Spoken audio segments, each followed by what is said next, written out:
بسم اللہ الرحمن الرحیم وبہ نستعین انہ خیر ناصر ومعین وصلی اللہ علی محمد وآلہ الطاہرین ان الصادق علیہ السلام انما هي المدحة ثم الاقرار بالذنب ثم المسألة۔ صادق آل محمد فرماتے ہیں کہ دعا کا سلیقہ یہ ہے کہ آغاز میں حمد و ثناء پروردگار عالم ہو، اس کے بعد اپنے گناہوں کا اقرار، اور اس کے بعد خدا کی بارگاہ میں اپنا سوال پیش کیا جائے۔ یہ دعا کا سلیقہ ہے۔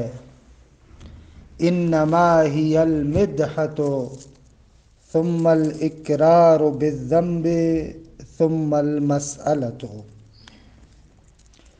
الحمدللہ ہماری گفتگو اصول فقہ میں تھی، معانی حروف کے بارے میں گفتگو کر رہے تھے کہ مطلب تقریباً آپ کی خدمت میں عرض کیا تھا، عبارت کا کچھ حصہ رہتا ہے، اس ٹکڑے کو پڑھ کر انشاءاللہ پھر دوسرے بحث میں وارد ہوتے ہیں۔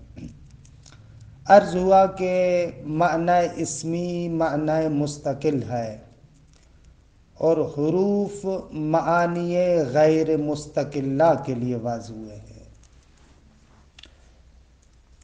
کہ تقریباً مفصل طریقے سے ان بیانات کو ذکر کیا۔ آغا مظفر اس مطلب کی اور زیادہ وضاحت کرتے ہیں کہ میں تقریباً خارج میں وہ مطالب عرض کر چکا تھا، بس یہ عبارت کا حصہ ہے، اس کی تطبیق کر لو۔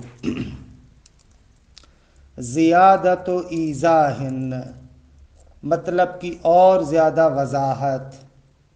اذ قد عرفت ان الموجودات منها ما یکون مستقلا فی الوجود۔ آغا آپ نے جان لیا کہ موجودات میں سے کچھ موجودات وہ ہیں جو وجود میں مستقل ہیں، ومنها ما یکون رابطا بین موجودین، اور بعض موجودات وہ ہیں کہ جو دو موجودوں کے درمیان رابط کی حیثیت رکھتے ہیں۔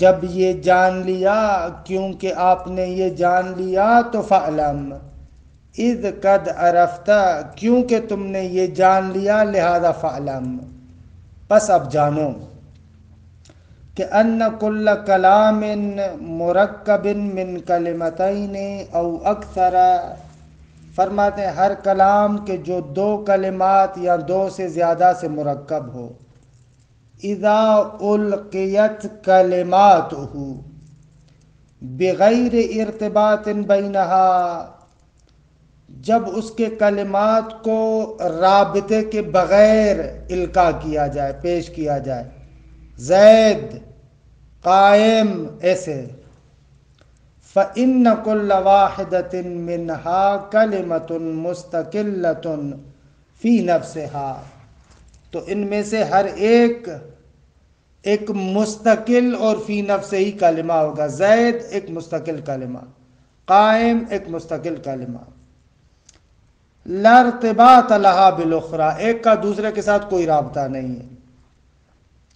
وَإِنَّمَا الَّذِي يَرْبَطُ بَيْنَ الْمُفْرَدَاتِ وَيُؤَلِّفُهَا كَلَامًا وَاحِدًا هُوَ الْحَرْفُ او احد الحیات الخاصہ، فرماتے ہیں فقط اور فقط وہ شے جو مفردات کے درمیان رابطہ پیدا کرتی ہے اور ان کو آپس میں تألیف کر کے کلام واحد بناتی ہے، وہ شے حرف ہے یا حیات میں سے کوئی ایک حیات ہے۔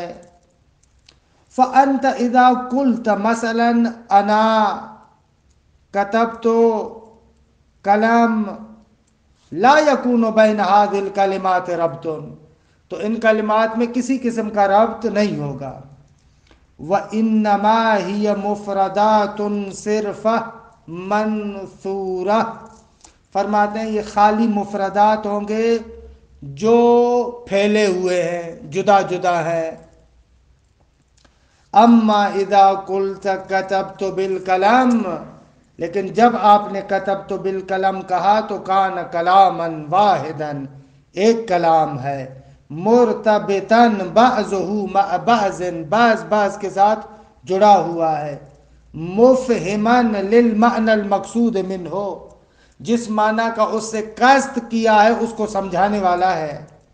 وما حصل هذا الارتباط والوحدة الكلامية إلا بفضل الهيئة المخصوصة لكتبت وحرف الباء وال، فرماتے ہیں کہ یہ ارتباط اور وحدت کلامیہ حاصل نہیں ہوئی مگر اس مخصوص ہیئت کی برکت سے کہ جو کتبتوں میں ہے، حرف با کی برکت سے اور حرف ال کی برکت سے جو قلم پر داخل ہے۔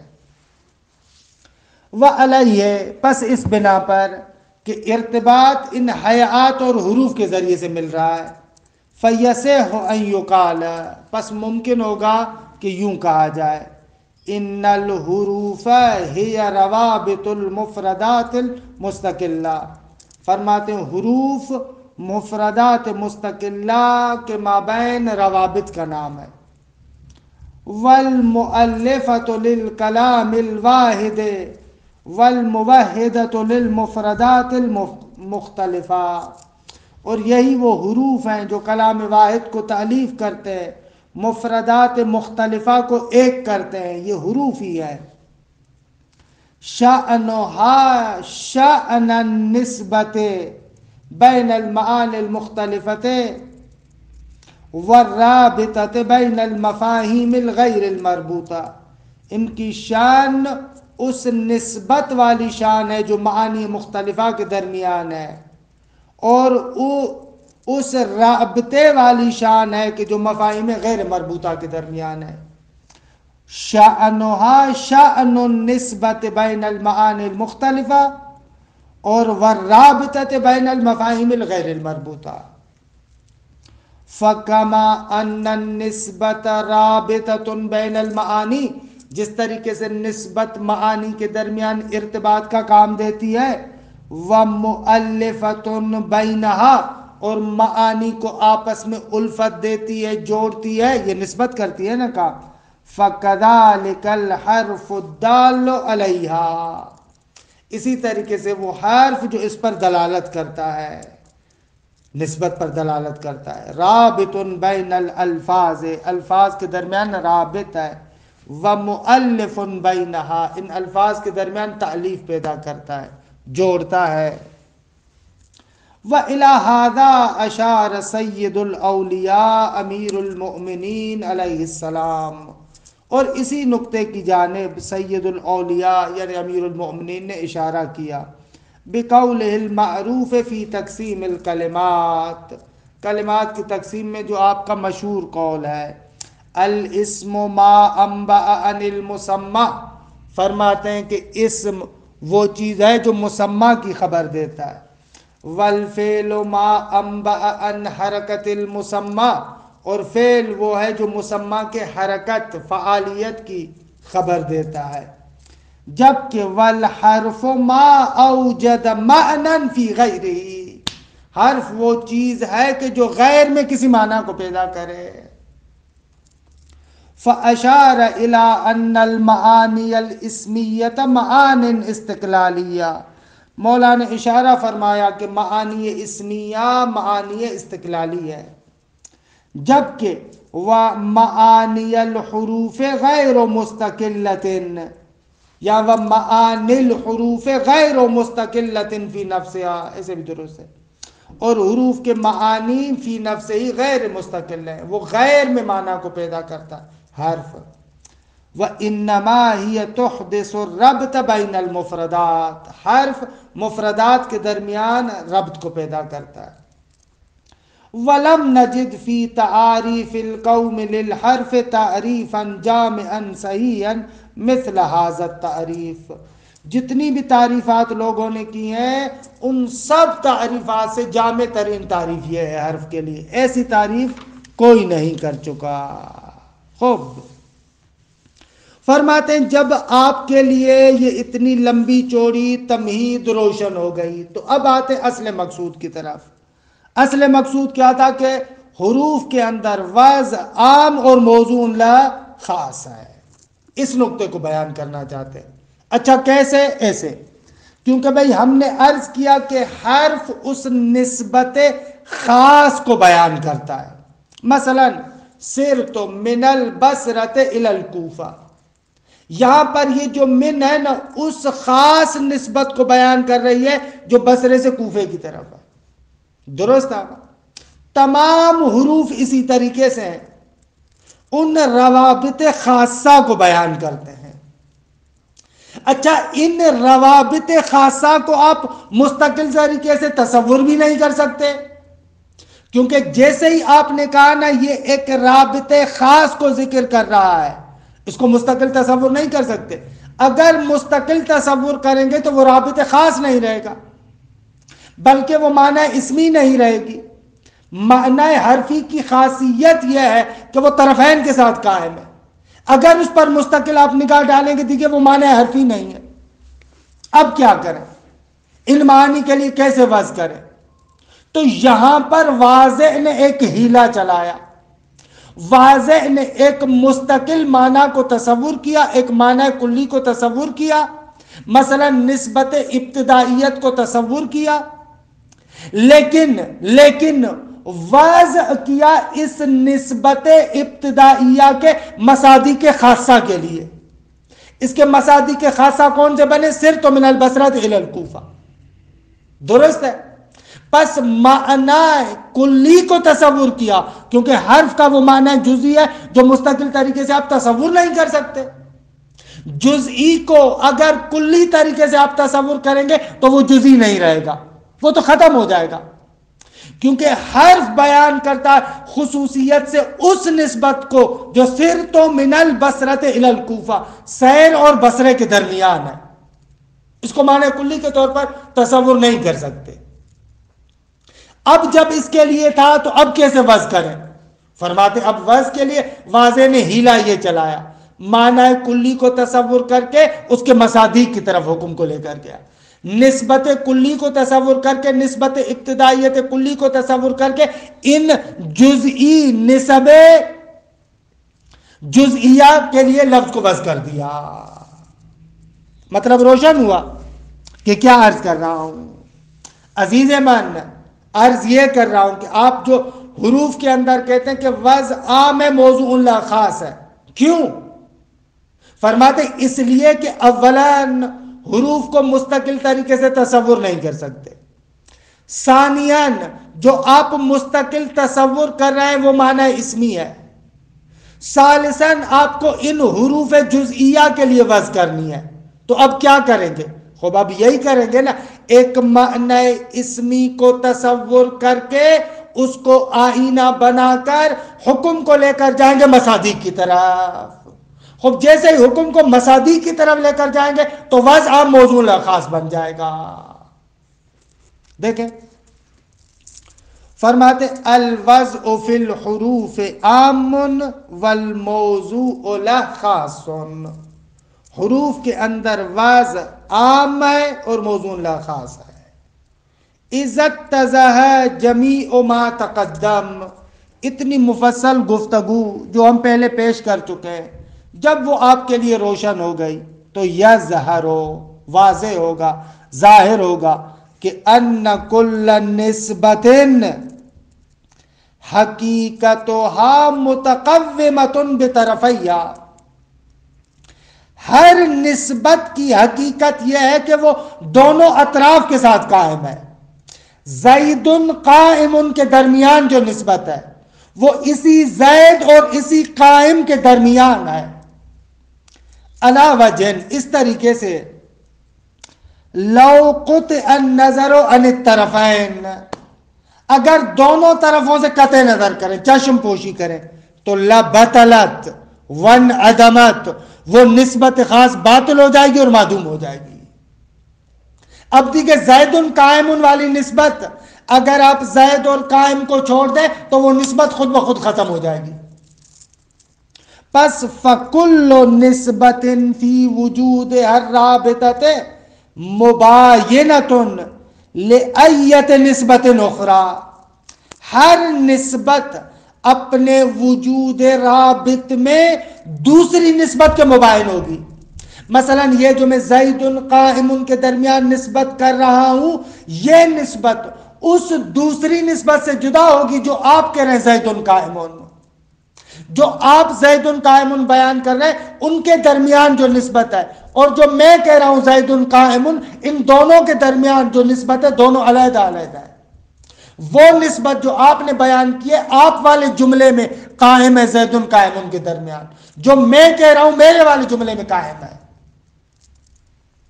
ولا تصدق علیہ، کوئی بھی نسبت دوسری نسبت پر صادق نہیں آئے گی. وَهِيَ فِي حَدِّ ذَاتِهَا مَفْهُومٌ جُزْئِيٌّ حَقِيقِيٌّ، پس یہ نسبت اپنی ذات میں ایک مفہوم جزئی ہے. مفہوم جزئی کی خاصیت یہ کہ ایک سے زیادہ چیزوں پر قابل صدق نہیں ہے. جزئی حقیقی اسی کو کہتے ہیں جو ایک سے زیادہ چیزوں پر قابل صدق ہو، وہ جزئی حقیقی نہیں ہے. تو ہر نسبت جزئی حقیقی ہے. زید قائم کے درمیان جو نسبت ہے وہ غلام و زید کے درمیان نہیں ہے، یا اس زید قائم کے درمیان نہیں ہے جو آپ کہہ رہے ہیں. بس یہ نسبت ان دونوں کے درمیان قائم ہے. وعلیہ، پس اس بنا پر کہ ہر نسبت جزئی حقیقی ہے، فلا یمکن فرض النسبت مفہوما کلیا، پس آپ نسبت کو ایک مفہوم کلی فرض نہیں کر سکتے. مفہوم کلی یعنی ایسا مفہوم جو ایک سے زیادہ چیزوں پر قابل صدق ہو. درست آگا. ینطبق علی کثیرین، ایسا مفہوم کلی جو کثیرین پر قابل انطباق ہو، نہ ایسے نہیں ہے. وَهِيَ مُتَقَوِّمَةٌ بِالطَّرَفَيْنِ، اور یہ نسبت دونوں طرفوں کے ساتھ متقوم ہے، لہذا آپ اس کو کلی فرض نہیں کر سکتے. وَإِلَّا، اگر آپ اس کو کلی فرض کریں گے تو لَبَطَلَتْ، پھر وہ دیکھیں نسبت خاص نہیں ہے. وَانْسَلَخَتْ عَنْ حَقِيقَةِ كَوْنِهَا نِسْبَةً، پھر اپنی حقیقت سے کہ جو اس کی حقیقت تھی کہ یہ نسبت ہے، اس نسبت سے منسلخ ہو جائے گی. دوسرے لفظوں میں اب یہ حقیقت نسبت نہیں ہے بلکہ اس نسبت کا مفہوم ہے. خوب آ جائے ایک مطلب کی طرف. منطق میں ہم نے آپ کو عرض کیا تھا کہ حمل کی ایک لحاظ سے دو قسم، یا حمل اولی ہے یا حمل شائع ثنائی ہے. حمل اولی کہتے ہیں جہاں پر موضوع اور معمول مفہوماً متحد ہوں، اعتباراً مختلف ہوں. کیونکہ ہر حمل کے اندر جیسا کہ منطق میں آپ نے پڑھا ہے کہ ایک جہت وحدت ہوتی ہے، ایک جہت مغایرت ہوتی ہے، کہ اس کو بیان کرتے ہیں ہر حمل کے اندر ہوویت اور غیریت ہونی چاہیے. وجہ اتحاد بھی ہے، وجہ اختلاف بھی ہے. ہر حمل کی خاصیت یہ ہے. تو حمل اولی کے اندر جو ہوویت ہے، مابعل اشتراک ہے، وجہ وحدت ہے، وہ مفہوم ہے. اختلاف اعتباری ہوتا ہے. مثلا اجمال و تفصیل کے لحاظ سے آپ کہتے ہیں الانسان حیوان ناطق. خب حیوان ناطق وہی انسان ہے، انسان وہی حیوان ناطق ہے، لیکن دونوں میں اجمال اور تفصیل کا فرق ہے. انسان مجمل ہے، حیوان ناطق اس کی تفصیل ہے. یہ ہو جائے گا حمل اولی. اتحاد مفہوماً، اختلاف اعتباراً. ایک اور قسم حمل شائع ثنائی، کہ اس کا معنی یہ تھا کہ دو چیزیں مفہوماً مختلف ہیں، مصداقاً متحد ہیں. الانسان ضاحک، مفہوم انسان اور مفہوم ضحک دو علیحدہ علیحدہ مفہوم ہے. مصداق کے اعتبار سے دونوں متحد ہیں. درست آگا. جو انسان کا مصداق ہے وہی ضاحک کا مصداق ہے. خوب، اگر یہ مطلب سمجھ میں آ گیا تو اس حمل اولی اور حمل شائع سے استفادہ کرتے ہوئے ایک جملہ عرض کرتا ہوں. اگر آپ کہتے ہیں نا کہ من لابتداء الغایہ، یہاں پر ایک ابتداء غایت کا مفہوم ہے اور ایک ابتداء غایت کا مصداق ہے. ابتداء غایت کا جو مفہوم ہے وہ معنی حرفی نہیں ہے، وہ معنی اسمی ہے. یہ جو آپ مفہوم ابتداء غایت کو جو آپ تصور کرتے ہیں، یہ مفہوم کلی ہے، یہ مفہوم اسمی ہے، یہ مفہوم مستقل ہے، معنی مستقل ہے. لیکن ابتداء غایت کا جو مصداق ہے صرف تو من البصرہ، یہ خاص مصداق، خوب یہ معنی حرفی ہے اور یہ معنی جزئی ہے، جزئی حقیقی ہے. درست ہے؟ یہ نقطہ اگر سمجھ میں آ گیا تو عبارت روشن ہے. فرماتے ثم ان النسب غیر معصورۃ، اور دوسری جانب سے آغا لامحدود افراد جملے استعمال کرتے ہیں تو ظاہر سی بات ہے کہ نسبتیں بھی لامحدود ہوں گی.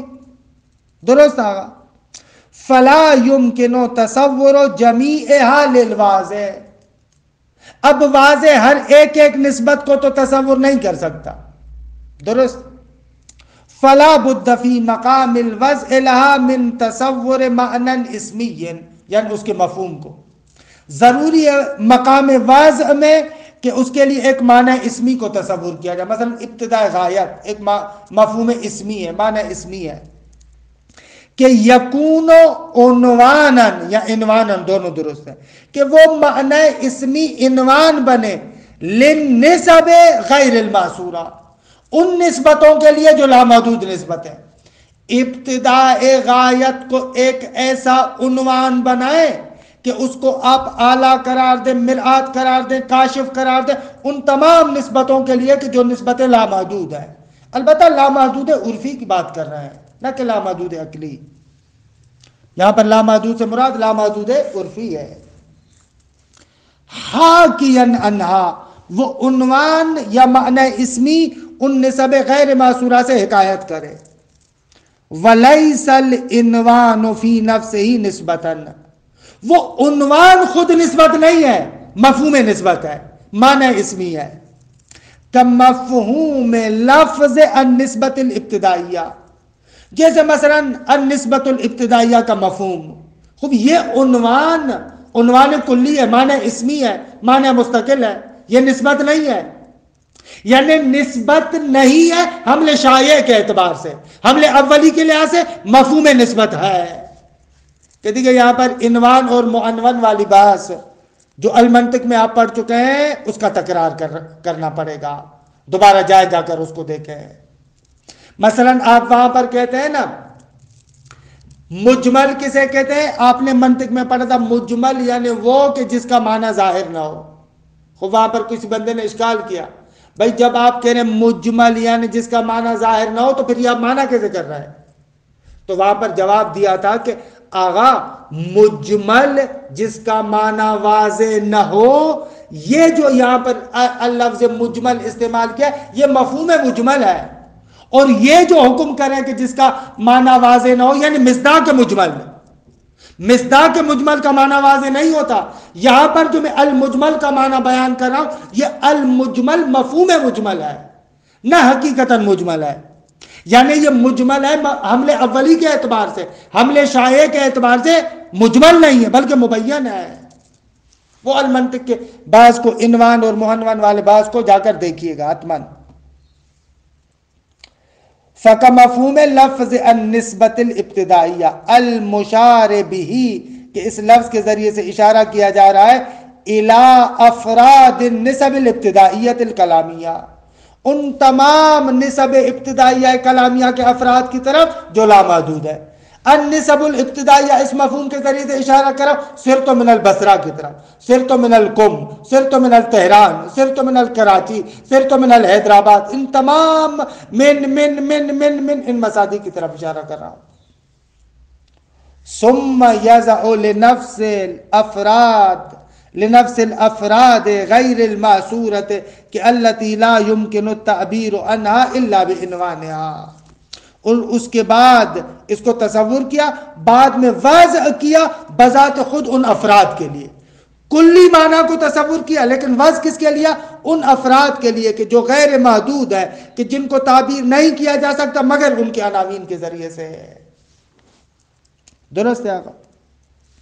وَبِعِبَارَةٍ أُخْرَى، آقا مولوی بن گئے ہیں آپ، ماشاءاللہ موجز پڑھ چکے ہیں، عالم بن رہے ہیں آپ کو اصطلاحات میں بتائیں نا، ان الموضوع لہ هو النسبۃ الابتدائیۃ بالحمل الشائع، موضوع لہ وہ نسبت ابتدائیہ ہے جو حمل شائع کے اعتبار سے، یعنی وہ نسبت جزئی، وہ خصوصی نسبت جو صرف من البصرۃ الی الکوفہ کے درمیان ہے۔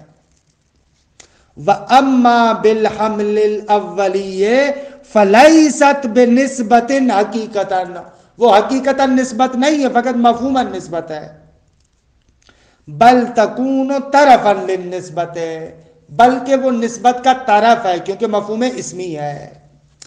کما لو قلت الابتداء کان من هذا المکان، کہ یہاں پر الابتداء ایک مفہوم اسمی ہے۔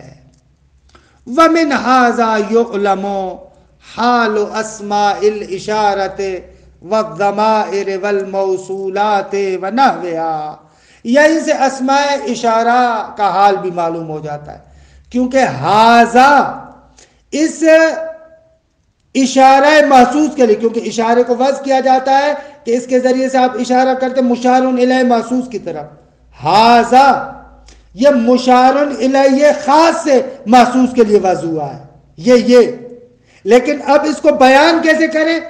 کلیہ اس میں اشارہ کے معنی کو تصور کرتے ہیں، پھر اس کے افراد کے لیے وضع کرتے ہیں، اسی طریقے سے ضمائر، اسی طریقے سے موصولات ہیں کہ فالوضع فی الجمیع عام والموضوع لا خاص، کہ ان سب کے سب میں کیا ہے؟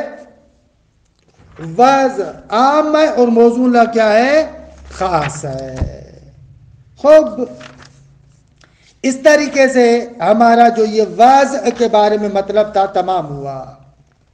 اچھا، میں نے یہاں پر عرض کیا تھا کہ آغا نائینی اور آغا خوئی کے نظریے کو بھی ذکر کروں گا، لیکن بہرحال اس کو چھوڑ رہا ہوں، اس کے لیے پھر توضیحات کی ضرورت ہوگی اور آپ کے ذہن سے یہ مطلب بھی نہ چلا جائے، لیکن ایک مطلب کی طرف آپ کی توجہ جلب کرواؤں گا کہ ضرور توجہ کریں۔ وہ مطلب یہ ہے کہ آیا واقعاً تمام حروف اسی طریقے سے ہیں یا نہ؟ حروف کے اندر مختلف تقسیمات ہیں، مثلا حروف مشبہ بالفعل، خوب ان کے بارے میں آپ کیا کہیں گے؟ یہ معنی غیر مستقل کو بیان کر رہے ہیں یا معنی مستقل کو بیان کر رہے ہیں؟ یا مثلا حروف استینافیہ کے بارے میں واو استیناف آتا ہے، آیا واقعاً اس کا کوئی معنی غیر مستقل ہے یا واو استیناف فقط علامت ہے، جیسے رفع فاعل کے لیے علامت ہے؟ اس پر توجہ کیجئے گا۔ آیا تمام حروف کے لیے یہی بات ہے یا نہ حروف کی تقسیم کریں گے؟ بعض حروف ممکن ہے معنی مستقل پر دلالت کرتے ہو، بعض حروف ممکن ہے علامت ہو، اصلا ان کا کوئی معنی نہ ہو، جیسے رفع فاعلیت کی علامت ہے جیسے حروف استینافیہ، بھلے بعض حروف ایسے ہیں جیسے شارع بیان، جیسے آغا مظفر ذکر کر رہے ہیں۔ تو اس نقطے پر دقت کیجئے گا آپ، آیا واقعاً ایک ہی لاٹھی کے ساتھ تمام حروف کے بارے میں یہ بات کی جا سکتی ہے یا نہ؟ حروف جور بجور ہے، مختلف ہے۔ بعض کے اندر ممکن ہے کہ ہم قول دوم کو تسلیم کریں، کہ کہیں کہ نہ واقعاً حروف فقط علامت ہے، ان کا کوئی معنی نہیں ہے، مگر واو استیناف کا کیا معنی ہے؟ بعض حروف کے لیے آپ کہیں کہ نہ وہ اسم کی طرح معنی مستقل پر دلالت کرتے ہیں، جیسے حروف مشبہ بالفعل، بل بعض حروف کے لیے آپ یہ کہہ سکتے ہیں جیسے مثلا حروف جارہ یا اور بہت سارے حروف۔ درست ہے؟ حالانکہ اس کے علاوہ بھی اس کے بارے میں نکات ذکر ہو سکتے ہیں، لیکن اس نقطے پر توجہ فرمائیے گا۔ خوب، اور بھی بہت سارے نکات ہیں لیکن بھیا گزرتے ہیں۔ آ جائیں ایک اور مطلب کی طرف. تو یہ پہلے میں کتاب کے مطلب کو ذکر کرتا ہوں، پھر بعد میں اگر محسوس کیا تو اس بحث مجاز کے بارے میں ایک دو نقطے ذکر کروں گا. خوب استعمال، یہاں پر آ جائیں. یہ جو دوسری بحث ہے اب وضع کے بعد استعمال میں وارد ہو رہے ہیں. اگر استعمال اور وضع میں فرق ہے، یہ نقطہ اپنے ذہن میں رکھیں. ایک فرق رتبے کے اعتبار سے ہے کہ وضع کا رتبہ استعمال سے مقدم ہے، یعنی ابتداءً واضح لفظ کو وضع کرتا ہے کسی معنی کے لیے، پھر اس کو استعمال کرنے والا آ کر استعمال کرتا ہے. پس وضع استعمال سے رتبتاً کیا ہے؟ مقدم ہے. دوسرا فرق یہ ہے کہ وضع ہمیشہ معنی حقیقی کے ساتھ ہے، لیکن استعمال اعم من الحقیقت والمجاز. مثلا رأیت اسدا فی الحمام، یہاں پر مراد اسد سے مراد رجل شجاع. استعمال ہے لیکن معنی حقیقی کے ساتھ نہیں ہے، لیکن وضع ہمیشہ معنی حقیقی کے ساتھ ہوتی ہے. یہ نقطہ ذہن میں رکھیں. اب آ جائیں استعمال کی طرف. اگر استعمال تین طریقے کا ہے، یا لفظ کو معنی ما وضع لہ میں استعمال کر رہے ہیں، جس معنی کے لیے وضع ہوا ہے اسی میں آپ استعمال کر رہے ہیں. مثلا اسد شیر کے لیے، وہی حیوان مفترس جنگل میں جو ہوتا ہے، خوب اس کے لیے وضع ہوا ہے، آپ اسی میں استعمال کریں. یہ استعمال حقیقی ہے. یا لفظ کو آپ غیر معنی ما وضع لہ میں استعمال کرتے ہیں، لیکن مناسبت کو مد نظر رکھتے ہوئے. مثلا جیسے اسد، اس کو آپ رجل شجاع میں استعمال کریں، خوب یہ استعمال مجازی ہے. تیسرا استعمال غلط ہے. لفظ کو غیر معنی ما وضع لہ میں استعمال کریں لیکن کوئی مناسبت بھی مد نظر نہ رکھیں. خوب یہ کیا ہو جائے گا؟ استعمال غلط ہو جائے گا. خوب سوال استعمال مجازی کے لیے آیا واضح کی ترخیص اور اجازت کی ضرورت ہے، یا کسی علاقے کے دیگے علم معانی بیان میں 25 علاقے ذکر کرتے ہیں کہ ان علاقوں میں سے کوئی ایک علاقہ ہونا ضروری ہے، یا نہ ہمین کے ذوق کے انسان اس کو قبول کرتا ہو آپ استعمال کر سکتے ہیں. خوب اختلاف ہے. بعض کہتے ہیں کہ بابا ان معروف علاقے 20 تو پنجگانہ میں سے کوئی ایک علاقہ ہو، لیکن بعض کہتے ہیں کہ نہ، ہمین کے اس استعمال کو ذوق کے سلیم تسلیم کرتا ہے جگہ درست ہے، اس کے علاوہ اور کوئی نہیں چاہیے. خوب یہ یہاں تک تو مطلب بالکل روشن ہے کہ اس مطلب میں کوئی گیر نہیں ہے. عبارت کو دیکھیں. الاستعمال حقیقی و مجازی، فرماتے ہیں کہ استعمال یا حقیقی ہے یا مجازی ہے. استعمال اللفظ فی معناہ الموضوع لہ حقیقت، فرماتے ہیں لفظ کا استعمال اس معنی میں کہ جس معنی کے لیے اس کو وضع کیا گیا ہے، یہ استعمال حقیقت ہے. واستعمالہ فی غیرہ کہ المناسب لہ، پھر مجازون. لفظ کا استعمال غیر معنی ما وضع لہ میں، فی غیرہ یعنی ہی کی ضمیر جا رہی ہے معناہ الموضوع لہ کی طرف، غیر معنی موضوع لہ میں کہ المناسب لہ، جو موضوع لہ کے ساتھ مناسبت رکھتی ہو، تو پھر یہ استعمال مجاز ہے. وفی غیر المناسب، خوب غیر معنی موضوع لہ میں کوئی مناسبت بھی نہ ہو تو غلطن. وہذا امر محل وفاق، اس میں اختلاف نہیں ہے. ولیکنہ وقع الخلاف فی الاستعمال المجازی، لیکن آگاہ اختلاف ہوا ہے استعمال مجازی میں اس نقطے کے بارے میں کہ فی ان صحتہ حل ہی متوقفۃ علی ترخیص الواضح و ملاحظۃ العلاقات المذکورۃ فی علم البیان. آیا اس کے استعمال کی صحت متوقف ہے کہ واضح آ کر اجازت دے، یا ان علاقات کا لحاظ کیا جائے کہ جن کو علم بیان میں ذکر کرتے ہیں کہ 25 علاقے علاقہ ماکان، علاقہ ما یعول، علاقہ سببیات، علاقہ مسببیات، علاقہ نمیدونم حالیات، محلیات، وہ 25 علاقے وہاں پر ذکر ہوئے. او ان نصیحتہ طبیعیت تابعۃ لاستحسان الذوق السلیم، یا نہ صحت استعمال طبیعی ہے، ذوق سلیم اس کو اگر اچھا شمار کر رہا ہے تو اسی کے تابع ہے. فَكُلَّمَا كَانَ الْمَعْنَى غَيْرُ الْمَوْضُوعِ لَا مُنَاسِبًا لِلْمَعْنَى الْمَوْضُوعِ لَهُ وَاسْتَحْسَنَهُ الطَّبْعُ صح استعمال اللفظ فیہ. یعنی جب بھی معنی غیر موزون لا معنی موزون لا کے ساتھ مناسب ہو اور طبیعت بھی اس کو پسند کرے تو صح استعمال اللفظ فیہ، لفظ کا استعمال کرنا اس میں صحیح ہوگا. وَإِلَّا فَلَا، اور اگر اس طریقے سے نہ ہو تو صحیح نہ ہو. خوب کیا ہے، آیا علاقے کا ہونا ضروری ہے یا یہ فقط دوسری صورت غیر معنی موضوع لا مناسب و معنی موضوع سے اور طبیعت بھی تسلیم کرے دیگے، دوسرے لفظوں میں ذوق سلیم اس کو مانے. والارجح القول الثانی، کہ دیگے مختار مروم آخون بھی یہی ہے کہ ارجح یہ ہے کہ قول ثانی درست ہے. پہلے دیگے معنی غیر موضوع اللہ میں استعمال کرے اور وہ معنی موضوع اللہ کے ساتھ مناسبت بھی رکھتا ہو اور طبیعت بھی اس کو تسلیم کرے تو درست ہو جائے گا.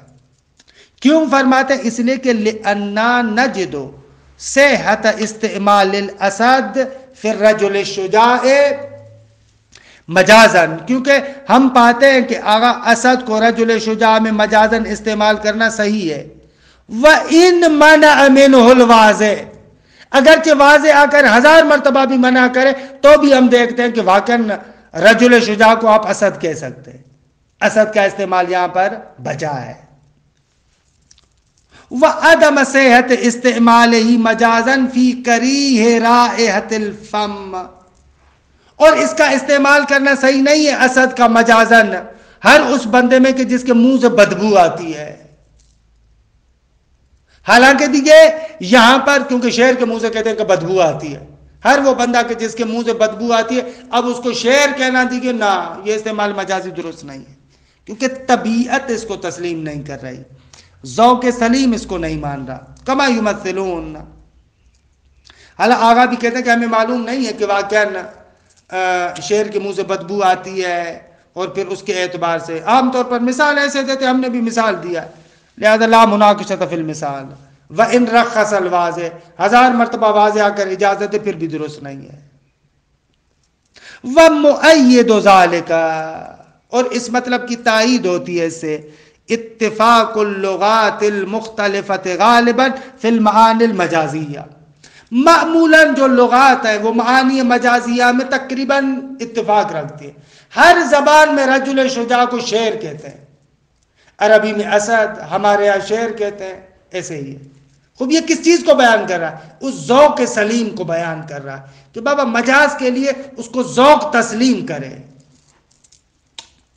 فَتَرَى فِي كُلِّ لُغَةٍ يُعَبَّرُ عَنِ الرَّجُلِ الشُّجَاعِ بِاللَّفْظِ الْمَوْضُوعِ لِلْأَسَدِ، ہر لغت میں آپ دیکھتے ہیں کہ رجل شجاع کے لیے تعبیر کیا جاتا ہے وہ لفظ کہ جس کو اسد کے لیے قرار دیا گیا ہے، ہمارے یہاں شیر مثلا.